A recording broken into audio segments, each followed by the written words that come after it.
Quería aprovechar esta tribuna primero para hacer un saludo. Un maestro y amigo muy querido que falleció hace unos años, pues en una de sus últimas intervenciones públicas contaba una anécdota sobre la escritora francesa Marguerite Duras y decía que en una entrevista a la televisión francesa ella decía que lo más importante para ella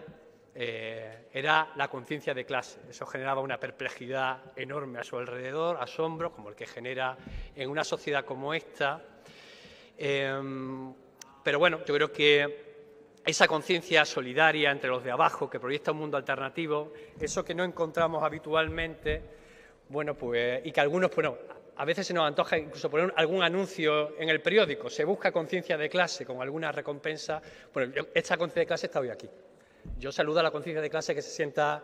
en aquellas filas, compañeras y compañeros que todos los días defienden sus derechos, los derechos de sus compañeros, que defienden el servicio público cuando no lo hacen determinados gobiernos y son ellos quienes dan la cara y dan el primer paso.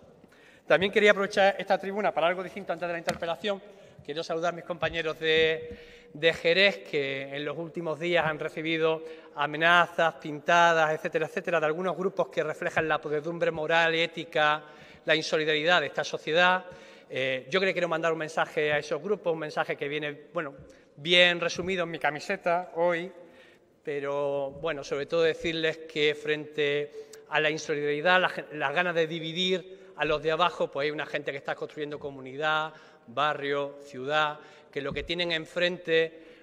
yo creo que no, que defiende la mayoría social, que somos más, somos mejores, que tenemos inquebrantables convicciones en un mundo entre iguales y en armonía con el planeta, y que yo creo que ese amedrentamiento no va a funcionar, porque lo que tienen delante no es un ejército de políticos profesionales, lo que tienen enfrente es militancia comprometida social y políticamente con su mundo, lo que tienen delante es militancia partisana. Así que, en algún momento nos encontraremos. En tercer lugar, y empezando por la interpelación, hace 2 años tuvimos una discusión en sede parlamentaria donde aprobábamos una proposición no de ley cuyo espíritu se apoyaba en 2 pilares.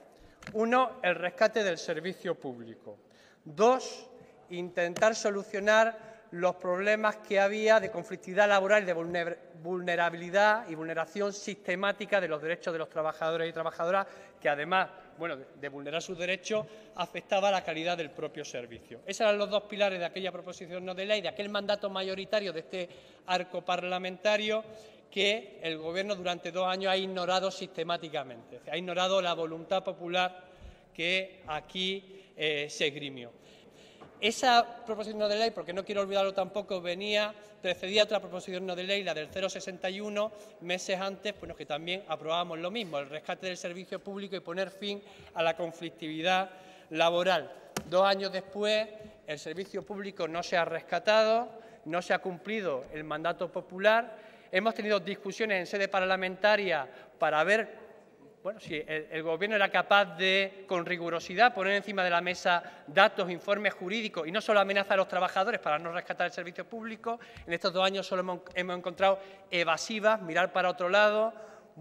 algunas contestaciones en sede parlamentaria que esquivaban el golpe durante estos dos años, también se han ido incumpliendo sistemáticamente los mismos derechos que entonces denunciábamos que se incumplían. Hoy nos encontramos con una consejera nueva, relativamente nueva ya,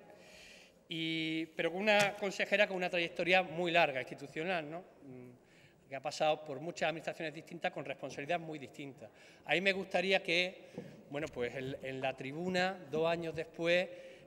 nos gustaría saber si sus asistentes jurídicos han proporcionado algún tipo de informe que diga por qué el servicio no es rescatable y por qué ustedes incumplen el mandato que le dio el Parlamento y que les llevó incluso no solo a incumplirlo, sino a dar más millones de euros en licitación a la contrata. A nosotros nos gustaría con usted al menos una discusión rigurosa que no hemos tenido con su predecesor, ni hemos tenido tampoco con la Consejería de Sanidad, que esquivó dicha discusión.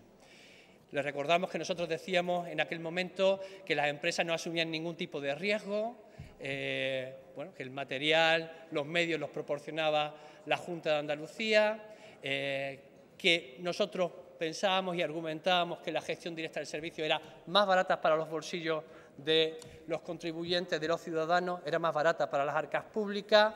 Y bueno, pues yo creo que eso en algún momento pues debería estar en discusión. Yo creo que no se ha llevado a discusión.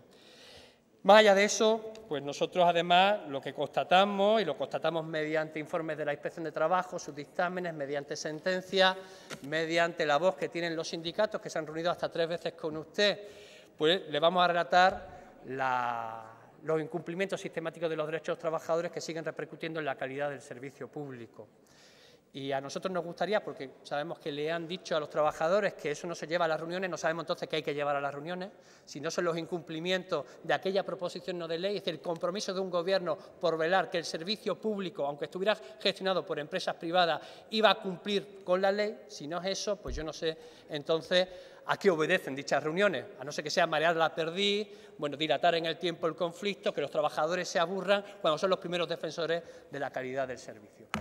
Bueno, pues en este caso yo le recuerdo algunas cosas que me parecería importante, bueno, destacarlas y ver si usted tiene intención de abordarlas o de no abordarlas, ¿no?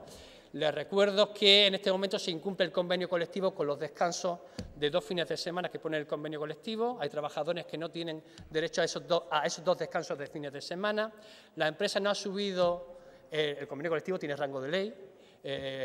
no le ha subido el 1,6% que obliga el convenio colectivo a la subida salarial de los trabajadores, que ha habido trabajadores en formación sin alta en la Seguridad Social, una formación que además, por ejemplo, en el centro de Cádiz se lleva mientras el centro lleva 2 años en huelga y la formación se les impone y se chantajea a los trabajadores para que acuda a la formación y el chantaje es que si no te sacan de la bolsa.